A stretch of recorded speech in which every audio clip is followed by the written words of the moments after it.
More founding fun with your favorite pro-slavery white nationalists. Yay. So that you're up to speed, this is the sort of comment that we who do this work get a lot of, right? There's always someone in need of rehabilitating the founders. And here's the key, right? You've got to fictionalize them to do it. Because it's the only way you do it. By getting them wrong on purpose.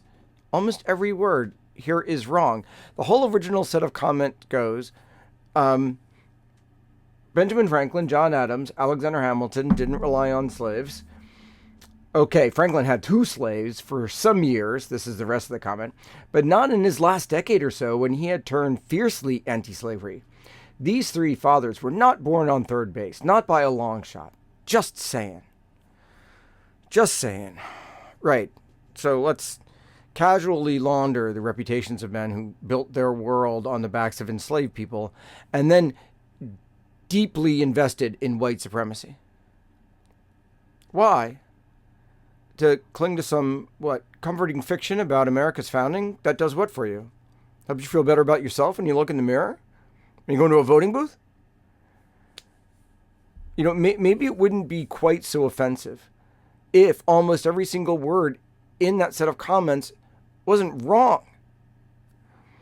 These guys may not have been born on third base, but in 18th century America, if you're a white guy, you weren't starting at home plate waiting for a good pitch either. Franklin might have been born on first, stolen a couple of bases, and by the time he reached third, felt that he needed to look the part, that he was a triples hitter. So in the 1730s, he bought human beings. When he retired, when he became wealthy and retired, to become a gentleman, he bought people to show that he had made it, that he belonged among the rest of them, as decoration, as proof of his status, like lace on his hat. It's a symbol that he had made it. Owning people. Sit with that. Imagine that world. He chose to be an enslaver because it showed he was a gentleman. Wow, I'm going to dress up and pretend that I'm part of that world. Or this intellectual cosplay of rehabilitating them, pretending that you're among their ideas. Those ideas? I've made it. I'm a gentleman. I don't have to work with my hands because I own other people to work for me with theirs. And we know Franklin... We know Franklin owned at least 7 people, not 2, for almost all of his adult life. From the 1730s, almost till he died.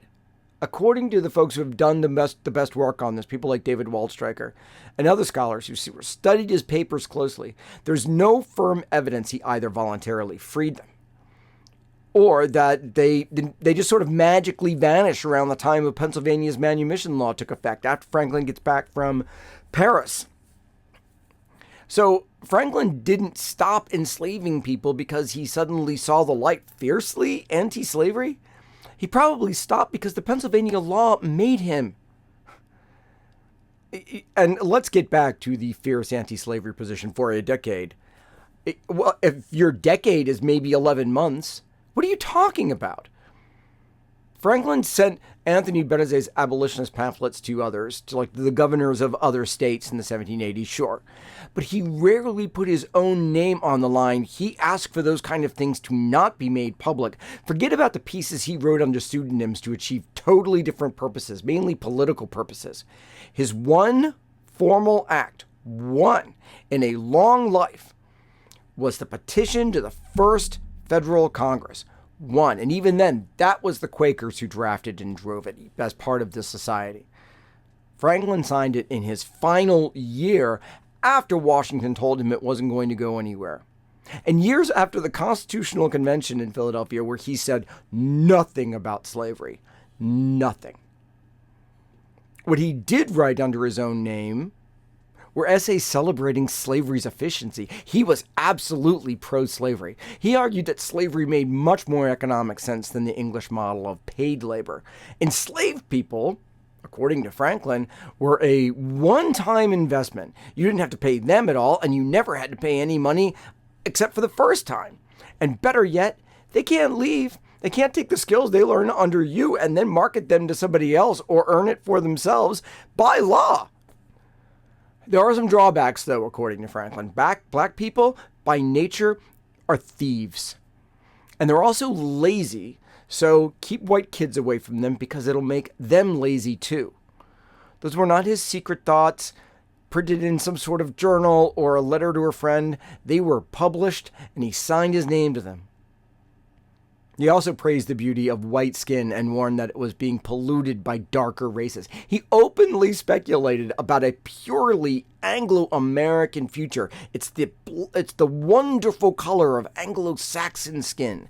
That's not a momentary lapse. That's ideology. Hamilton. His mother enslaved people. His first job was at a trading house that dealt directly in the Caribbean slave trade. He bought and sold enslaved people for his wife's family, the Schuylers. And now we have strong evidence suggesting he himself may have personally owned enslaved people as late as 1798. His wealth, his proximity to power, his rise, all of it was built within and often upon the institution of slavery. And Adams, no, he didn't enslave people personally. True. Wow, but that's a staggeringly low bar. He fought against including even gradual manumission in a Massachusetts Constitution that he wrote. He argued that slavery should be dealt with by natural attrition. It'll go away someday. And he ignored proposals to hasten that end. He did nothing to disrupt slavery's legal or economic base. He opposed abolition efforts when they were proposed. So, tell me, how many enslaved people does it take before someone is too morally compromised for anybody like this? 1? 5? 50? Just one human life owned, bought, or denied freedom isn't enough? Franklin only owned 2. This relentless rehabilitation effort, this whack-a-mole that we have to play every single time, is obscene. These men built a nation structured on white dominance and black subjugation. They knew what they were doing. They designed the country to serve themselves, and they didn't want it changed in their lifetime. They said so. It's just that everything that they said has been buried underneath all of these lies by people who are using their lies to serve very modern ends. And this is where the myth becomes dangerous. Every time someone, left, right, center, tries to serve the founders' reputations, they're feeding the same narrative that keeps us locked inside the institutions that they built by, for, and around the priorities of white enslavers. It's an endorsement that their America was great, whether they admit it or not.